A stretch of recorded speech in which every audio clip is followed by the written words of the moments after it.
been a surprise when things are going not as smoothly as you'd hope for that to rear its head again.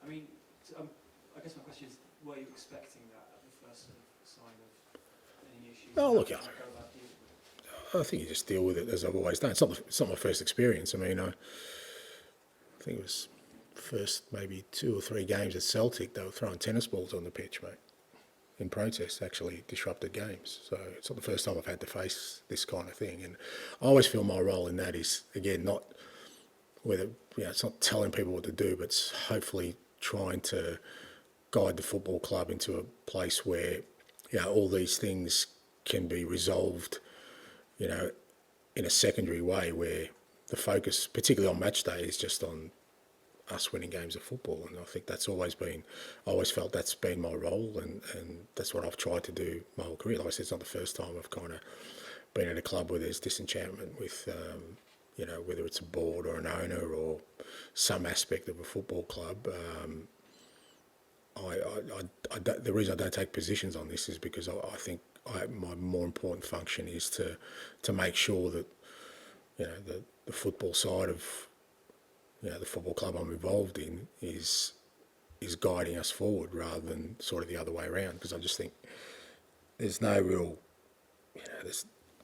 there's no real kind of benefit in any other focus for me being as the manager of this football club. It's just me putting my energies into convincing people one way or another about anything, whether that's fans or the board or the media. Or I think what we do on the field, particularly on match days, is of primary importance.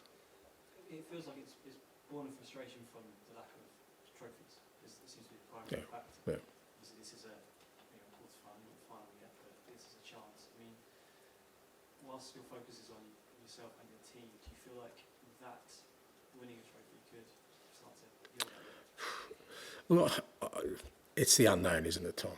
If I go on the general sentiment since I've been in this job, it feels like a trophy will just make this place transform into something. So let's see.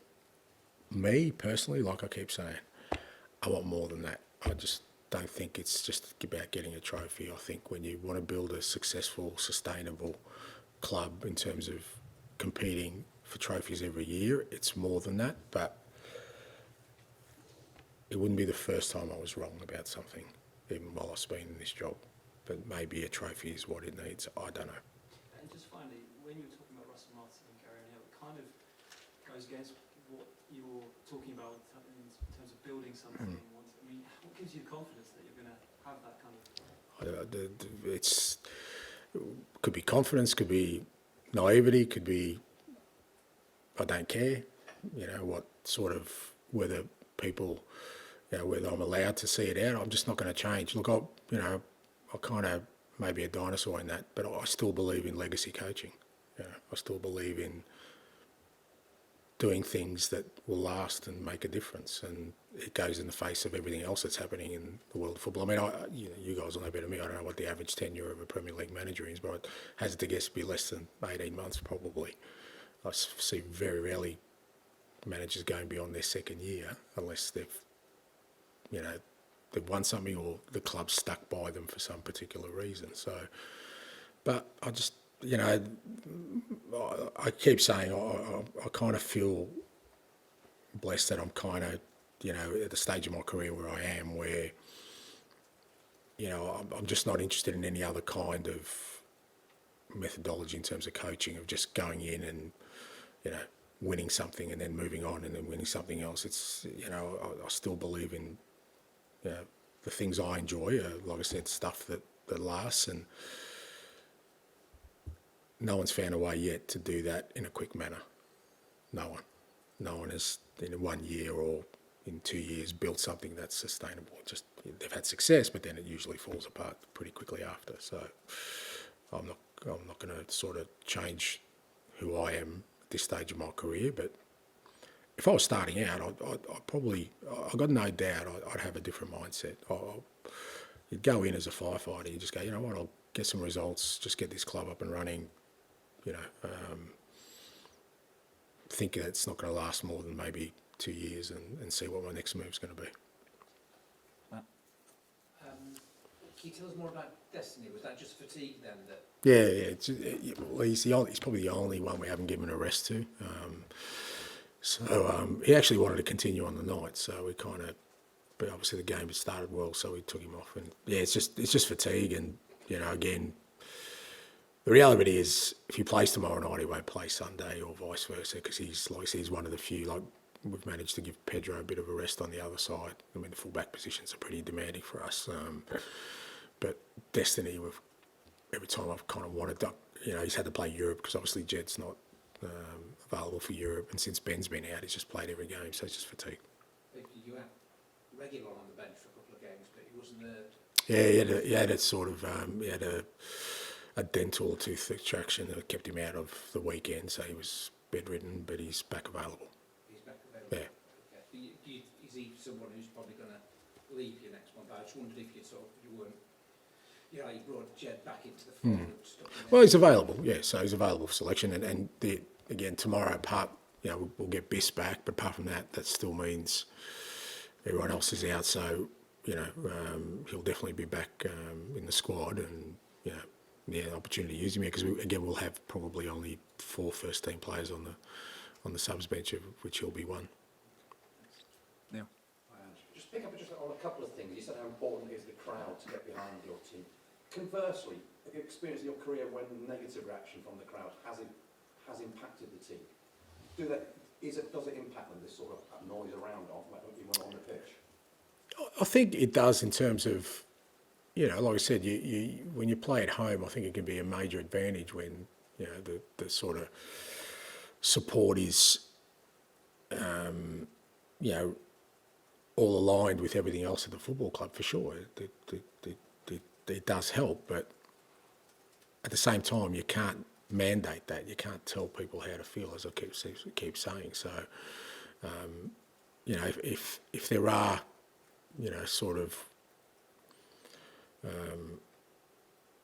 fractures in that, then of course you're not getting the maximum out of your camp, like anything else in sort of your organisation. But so it can have an effect. Again, at the same time, we as the people out there, and particularly the players and myself on game day, we've got to be able to still maintain the level of performance to get the job done irrespective, and hopefully that means that we bring everyone along on the journey. I'll just ask you one other thing about Russell Martin, just strike from the outside, I don't know if you want to go there. It just seemed a bit cruel that he gets wheeled in post-match, has to stand up front of the cameras, and gets sacked 10 minutes later. It's like, as a fellow manager, do you get that feeling as well? Do you think that was wrong? Is there a good way of doing it? I really don't know, but it's such. I don't know. We've lost all sort of modes of respect in our society, where guys are in jobs and they're putting up names of who's going to place them while they're still working, or that they're going to get. I mean, it's just we've crossed that line now, and it's pretty much open slate. You can do it whatever you like. You can do it in any way you like, and no one's going to say anything about the fact that a man who, whether it's Russell or Gary, I'm pretty sure 24/7 have just done everything in their power to it's not for the want of trying, and their families, and yet, we just so, as a society, we're just so quick to just throw people in the trash and just like move on really quickly with no thought or any care around it. I don't know if there's a good way or a best way of handling. That's why I've left before it's ever happened to me, mate. I kind of jump out before that comes my way. But I guess it's just, like I said, we've crossed that line now. I think it's open slather. And I get people say, well, managers have always been sacked, but I just think now it's gone beyond that, where we forget there's a human being involved. This job is the hardest job now. In any walk of life, we used to say politics. This is harder than any job because, like I said, the tenure and the longevity of this role now means that you go into it, very few are going to come out of it without any scars. You've got a job in the Prime Minister then. Oh yeah, oh mate, come on. Yeah, I mean, how many times he has an election, whatever, I don't know if you use. I have one every weekend, mate. Yeah, that's what I'm saying, mate. We have an election every weekend, and I either get voted in or out. Okay, Well, good, thanks, thank guys. you. You too, mate.